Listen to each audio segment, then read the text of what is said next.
चलिए डॉक्टर्स, आज हम असमरी रोग के बारे में पढ़ेंगे, जो कि फिर से एक इम्पोर्टेंट टॉपिक है। और कई क्वेश्चंस इससे बनते आए हैं, कई प्रकार के, चाहे कॉम्पिटिटिव एग्जाम हो चाहे एकेडमिक हो। यहाँ से क्वेश्चन एकेडमिक में तो डेफिनेटली आता ही है, जबकि एक ना एक क्वेश्चन आपको असमरी से कॉम्पिटिटिव एग्जाम में जरूर मिल जाएगा। क्यों? क्योंकि ये कहीं ना कहीं हमारे आयुर्वेद का ब्रॉड स्पेक्ट्रम को कवर करता है। तो यहाँ पर अधिष्ठान जो पॉइंट आपको दिख रहा है, असमरी का अधिष्ठान, तो इसका कहने का मतलब ये है कि असमरी एक्चुअली में होती किस कारण से है। तो इसके बारे में आयुर्वेद शास्त्र में जो देखने को मिलता है वो माना जाता है कि कफ दोष के कारण असमरी का प्रादुर्भाव होता है। मुख्यतः कफ दोष के कारण असमरी का प्रादुर्भाव होते हुए देखा गया है। असमरी का निर्माण वात पित्त कफ के उपस्नेह से होता है, उपस्नेह से होता है। तो ये क्वेश्चंस पूछे जाते हैं कि असमरी का अधिष्ठान मुख्यतः क्या है। तो भाई श्लेष्मा के कारण है। ये वात पित्त कफ तीन दोषों के उपस्नेह से होता है। दोनों में से कुछ भी पूछा जा सकता है, जबकि दोनों का कहने का अर्थ एक ही है। या भेदों के रूप में चार भेद बताए गए हैं। चार भेद बताए गए, वही वात पित्त कफ तीनों हमारे दोषों के कारण, और एक शुक्रज, शुक्र धातु के कारण भी होता है। कैसे होता है? जब हमने अधारणीय वेग पढ़े हैं, 13 टाइप्स ऑफ अधारणीय वेग हम पढ़ चुके हैं अपने फर्स्ट ईयर में अष्टांग हृदय के अंदर। तो वहां पर हमने देखा है कि शुक्र के धारण करने से, ये क्वेश्चन पूछा गया हुआ है, गौर से सुनिएगा, कि शुक्र के धारण करने से किस रोग की उत्पत्ति होती है। शुक्र के वेग के धारण करने से किस रोग की उत्पत्ति होती है। तो वहां कई ऑप्शंस थे, जिसमें से एक ऑप्शन ये भी था, शुक्रज अशमरी। और मोस्टली लोग इसको निगलेक्ट कर दिए। उन्होंने कहा ऐसा कहीं होता है क्या, जबकि यहाँ क्लियर कट हमें दिख रहा है कि शुक्रज अशमरी चौथे नंबर पर दिया गया है इसके वेदों में। तो शुक्रज अशमरी भी शुक्र के वेग धारण करने से देखी गई है। ये भी एक इसका कारण है। फिर इसके बाद हम देखते हैं पूर्व रूप। तो पूर्व रूप में बोला है वस्तगंधी, वस्तगंधी मूत्र प्रवृत्ति, वस्तगंधी मूत्र प्रवृत्ति।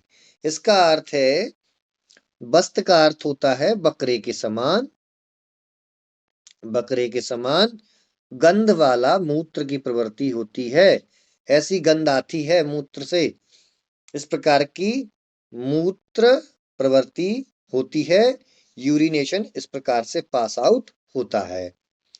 तो हमने देखा कि अधिष्ठान क्या है। अधिष्ठान श्लेष्मा है, जिसमें इसके डिटेल में देखा कि अश्मरी का निर्माण होता है वात पित्त कफ के उप स्नेह से। भेद में हमने देखे कि चार भेद हैं, चार भेद हैं वात पित्त और कफ द्वारा, साथ में शुक्र धातु के द्वारा भी होता है, शुक्र के वेग को धारण करने से, जो हम धारणीय वेगों में भी देख चुके हैं, फिर से हमने यहां भी देखा है। फिर हमने इसके बाद देखा कि इसका पूर्व रूप क्या है। तो वस्त गंधी मूत्र प्रवृत्ति, वस्त गंधी मूत्र प्रवृत्ति। मोस्ट इंपोर्टेंट पॉइंट्स में से चल रहे हैं अभी, ये सारे पॉइंट्स पूछे गए हैं, कई बार पूछे गए हैं। तो वस्त गंधी मूत्र प्रवृत्ति इसमें होती है। साथ में इसमें कंसंट्रेटेड यूरिन भी पाई जाती है कई पेशेंट्स में।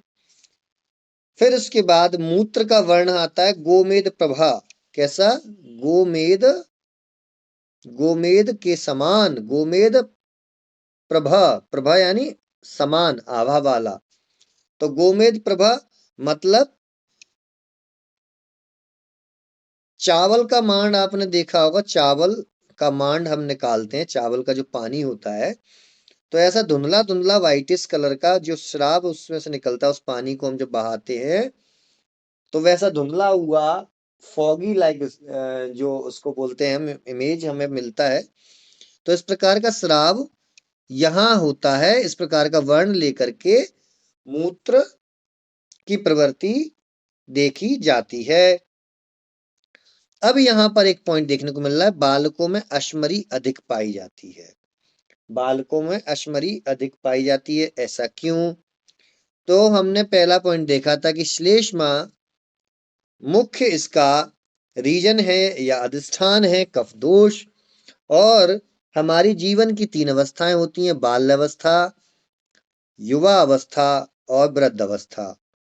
यहाँ पर कफ की अधिकता ज्यादा होती है, युवा में पित्त की और वृद्ध में वात की। तो इसीलिए इस रीजन से बालकों में अश्मरी अधिक पाई जाती है, ऐसा सुश्रुत संहिता में मोस्टली देखने को मिलता है।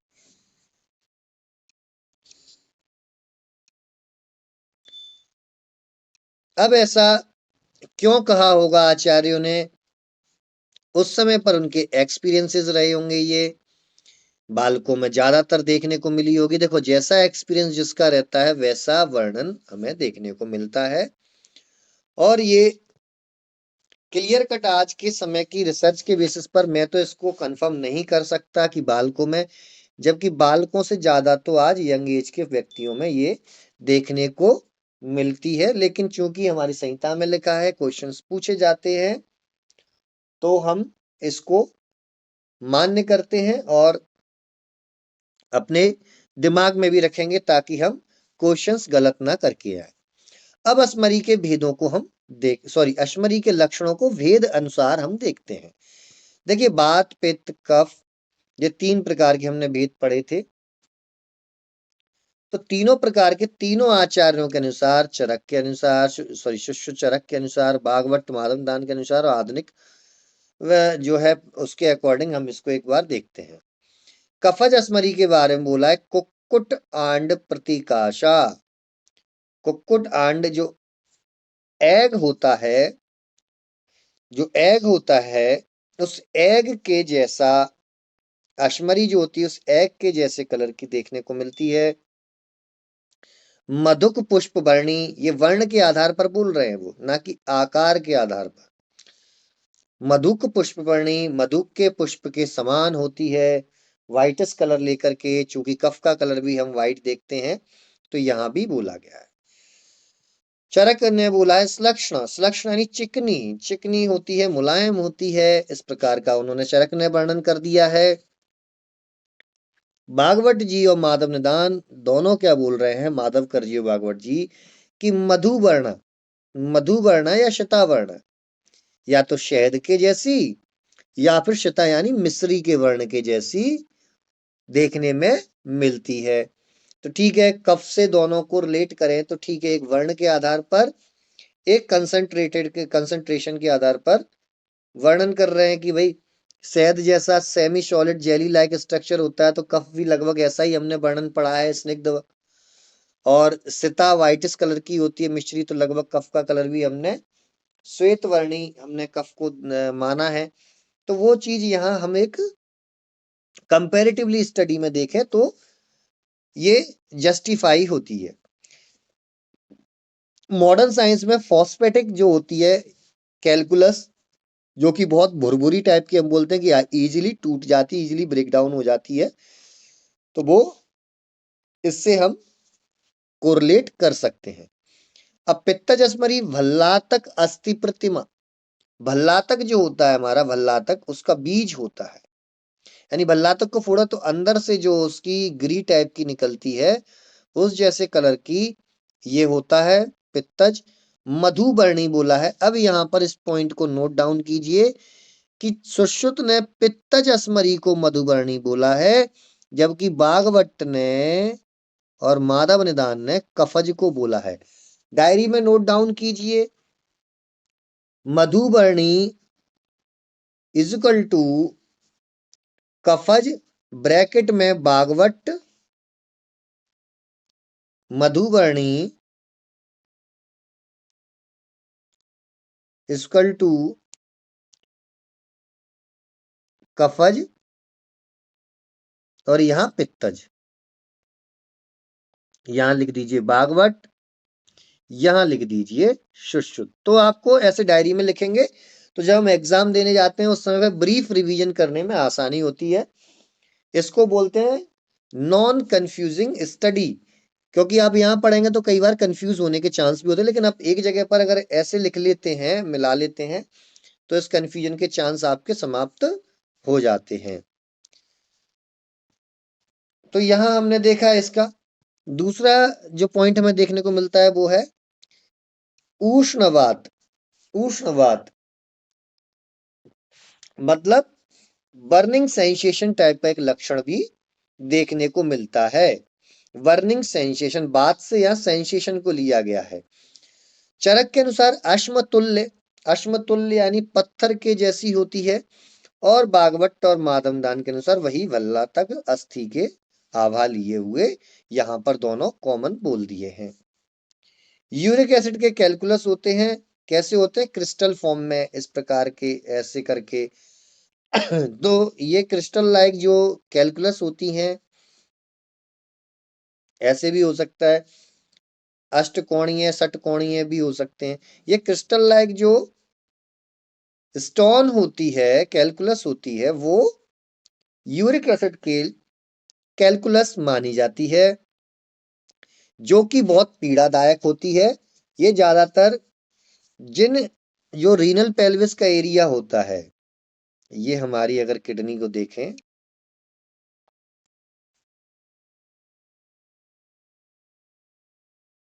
तो यहाँ जो ये यूरेटर निकलती है, तो ये पेल्विस का एरिया होता है, रीनल पेल्विस का एरिया। ये हाईली वास्कुलर और बहुत ज्यादा नर्व सप्लाई से भरा हुआ होता है। जब यहाँ पर आकर के कोई कैलकुलस फंसती है, यहाँ पर आकर कैलकुलस फंसती है, और मोस्टली यहाँ पर फंसने वाली कैलकुलस यूरिक एसिड की कैलकुलस होती है, बहुत ही ज्यादा दर्ददायक ये होती हैं, बहुत ही ज्यादा पेनफुल कैलकुलस होती है। फिर इसके बाद हम देखते हैं वातज, कदम्ब पुष्पवत कंटकाचितः, कदम्ब के पुष्प के समान होती है।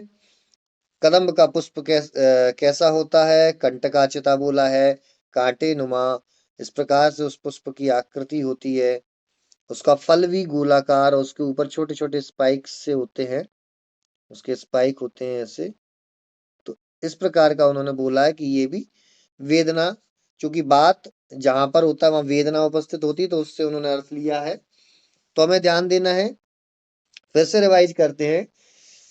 कुक्कुटांड प्रतीकासम मधुक पुष्पवर्णी कफज भल्लात कास्ति प्रतिमा पित्तज और कदम्ब पुष्पवत कंटकाचितः वातज। अब कदम्ब पुष्प जैसा ही क्या बोला है चरक ने भी? कदम्ब पुष्पाकृति। भागवत और माधवनाथ ने श्याव अरुण, श्याव वर्ण हम सभी जानते हैं वात का है। कंट कैरिब, यहाँ कंटकाचिता बोल दिया, यहाँ कंट कैरिब बोल दिया है, कांटेनुमा। तो ये वातजस्मरी के बारे में वो बोल चुके हैं। अब यहाँ पर वातजस्मरी का जो वर्णन किया गया, जो तुलना की गई है, वो है ऑक्सलेट कैलकुलस से। ऑक्सलेट कैलकुलस बहुत ही हार्ड कैलकुलस होती है, इजीली ब्रेक डाउन नहीं होती है, और इसी में हमें और आपको मेहनत करनी पड़ जाती है। यहीं पर स्पेशली अगर मैं कहूं, यहीं पर पाषाण भेदादि चूर्ण का प्रयोग करना बहुत आवश्यक हो जाता है। फॉस्फेटिक कैलकुलस जो होती है, कफत जो होती है, वो अकेला गोक्षुरा से भी आप निकाल सकते हो। गोक्षुरा से, सज्जी क्षार से भी आप इसको निकाल सकते हैं। यूरिक एसिड कैलकुलस को आप इन तीनों के कॉम्बिनेशन से निकाल सकते हैं, बट इन तीनों के साथ में, इन तीनों के साथ में जब अगर बहुत मेहनत करनी पड़ जाए और कैलकुलस ना निकल रही हो, तो हजरुल यहूद भस्म या पिष्टी जिसको हम बोलते हैं, इसका प्रयोग करना अति आवश्यक हो जाता है। इसका प्रयोग करना अति आवश्यक हो जाता है, क्योंकि ये बहुत हार्ड होती है। तो हमें समझ में आया कि कफज यानी फॉस्फेट, पित्तज मीन्स यूरिक एसिड के क्रिस्टल्स यानी यूरिक एसिड कैलकुलस, वातज means oxalate calculus, oxalo acetic acid का कैलकुलस। अब हम देखते हैं वस्ती मुख बस्ती मुख अधिष्ठाय श्रोतो, इस कोटेशन को देखते हैं। बस्ती मुख अधिष्ठाय श्रोतो निरुद्राणी, मतलब क्या है इनका कहने का, यूरिनरी ब्लैडर के मुख को बंद कर देना, यानी जो यूरेथ्रा, जैसे मैं आपको डायग्राम से बताता हूं, ये यूरिनरी ब्लैडर है, यहां से यूरेथ्रा जी आया है, यहां पर आकर के इसको बंद कर देता है। कैलकुलस जब नीचे आता है तो क्या होता है कि यहां से यूरिन का निकलना कम हो जाता है या बंद हो जाता है जब पेशेंट को बहुत ज्यादा समस्या होती है। तो ये किसके लक्षणों में, ये तीनों अस्मरी के लक्षणों में कॉमन मिलता है। तो कॉमन मिलने वाला पॉइंट याद रखें, बस्ती मुख अधिष्ठाय श्रोतो निरुद्राणी, बस्ती मुख अधिष्ठाय श्रोतो निरुद्राणी, ऐसा बोला है हमारे आचार्यों ने, जो कि तीनों अश्मरियों में देखने को मिलता है। अब नीचे देखने को मिल रहा है क्या हमें, शुक्र अश्मरी की स्थिति। शुक्र अश्मरी की स्थिति क्या बोल रहे हैं वो, वृषण, वृषण व मेट्र के बीच में, डायग्राम से समझते हैं। स्क्रोटम सैक, इसको वृषण बोल दिया, और यहां से बोल रहे हैं वो मेड्र के बीच में, यानी पेनिस के बीचों बीच में। अब यहां पर ये पॉइंट आता है, इस पॉइंट पर, इस पॉइंट पर यहां कैलकुलस आकर के अटक जाए, मींस वो शुक्र अश्मरी हो सकती है। तो इसको बोल रहे हैं कि इस पोजीशन पर यदि अश्मरी है तो वो शुक्र अश्मरी की स्थिति होती है। अश्मरी के उपद्रव स्वरूप क्या क्या मिलता है देखने को, शर्करा में, सिकता में, भस्माख्य या शर्करा के उपद्रव स्वरूप उष्णवात की उत्पत्ति। उष्णवात की उत्पत्ति वही बर्निंग पेन या बर्निंग सेंसेशन की कंडीशन, या यूरिनरी ब्लैडर में स्वेलिंग या सिस्टाइटिस की कंडीशन, सिस्टाइटिस की कंडीशन भी देखने को मिलती है। क्यों मिलती है, क्यों मिलती है भाई, चलो मैं बताता हूं कैसे मिलती है। ये यूरेथ्रा है आपकी, ये यूरेथ्रा अगर ब्लॉक हो गई और ये यूरिनरी ब्लैडर है तो यहां पर यूरिन भरी रहेगी, ये यूरिन भरी रहेगी, यहाँ पर ये यूरिन भरी रहेगी, तो इस यूरिन को पास आउट होना चाहिए बाहर की तरफ, बट ये यूरिनरी ब्लैडर की वॉल को दूषित करेगी यानी इन्फेक्टेड करेगी। तो यूरिनरी ब्लैडर की वॉल में स्वेलिंग आ जाएगी और इसकी वजह से सिस्टाइटिस की कंडीशन हो जाती है। शर्करा में मतलब यहाँ से कई बार जो हमारी किडनी होती है उसके ऊपर भी इफेक्ट पड़ता है, रिवर्स प्रेशर पड़ता है, जीएफआर बिगड़ता है, रीनल जो फंक्शंस होते हैं वो डिस्टर्ब होते हैं। उसकी वजह से कई बार यहाँ से सिलेक्टिव रीअब्जॉर्प्शन जो किडनी में होता है, कई प्रकार के मिनरल्स का, कई प्रकार के तत्वों का, ग्लूकोज का, एक्स्ट्रा ग्लूकोज का जो सिलेक्टिव रीअब्जॉर्प्शन होना चाहिए वो ना हो करके मूत्र के द्वारा बाहर निकलना स्टार्ट हो जाता है, ये कंडीशन। बट ये स्टार्टिंग की कंडीशन नहीं है, बहुत ही सीवियर कंडीशन जब अश्मरी में हो जाती है, बहुत क्रॉनिक सिटीज में आते, बहुत क्रॉनिक पेशेंट देखने को मिलते हैं, तब ये सारी चीजें हम वहां पर देखते हैं। अब मूत्राशयो मलाधारः, मूत्राशयो मलाधारः प्राणायतनम उत्तमम एवं अलावु इव संज्ञा। ये जो कोटेशन आया है कि मूत्राशयो मलाधारः, मूत्राशयो मलाधारः प्राणायतनम उत्तमम, प्राणायतन में ये उत्तम है, ये संज्ञा बस्ती को दी गई है। ये कोटेशन बस्ती के लिए आता है। तो एग्जाम में क्या पूछा जाता है, आपको कोटेशन दे देते हैं, मूत्राशयो मलाधारः प्राणायतनम उत्तमम, ये कोटेशन किसके संदर्भ में दिया गया है, किसके संदर्भ में मिलता है, तो बस्ती के संदर्भ में मिलता है। आयुर्वेद अनुसार मूत्र निर्माण होता है। जब हम मूत्र निर्माण की प्रक्रिया आचार्य सुश्रुत के अनुसार पढ़ते हैं तो उसमें अमाशय और पक्वाशय के बारे में वर्णन मिलता है। अमाशय और पक्वाशय से इस प्रकार से वर्णन मिलता है कि जिस प्रकार नदियों से आते हुए जल छोटी छोटी नलियों में जाता है और वहां से टिप टिप टिप करके बूंद बूंद करके इकट्ठा होता है, तब जा करके ये समुद्र बनाता है और समुद्र बनने के बाद वहां से ये अन्य जगहों पर डिस्ट्रीब्यूट होता है। ऐसी कल्पना करके वहां पर लिखा गया है। तो इसी प्रकार से अमाशय और पक्वाशय का वर्णन उधर देखने को मिलता है। कहां पर? सुश्रुत संहिता में। बट ये एक्चुअली में कहाँ निर्माण होता है? सभी जानते हैं वृक्क के अंदर इसका निर्माण होता है। लेकिन वृक्क के अंदर भी निर्माण कब होता है, ये उसके अंदर डिटेल में जा चुके हैं भाई। अमाशय और पक्वाशय में जब भोजन का परिपाक होता है उसी से हम मूत्र का निर्माण मानते हैं, और वो बात भी सही है। आप कुछ खाओगे नहीं, पियोगे नहीं, तो आपको कहां से मूत्र का निर्माण होने लगेगा? अब जो नेक्स्ट कोटेशन है, most most most most most important, अक्रियायाम ध्रुवो मृत्यु है, क्रियायाम संशयोर भवेत्। अक्रिया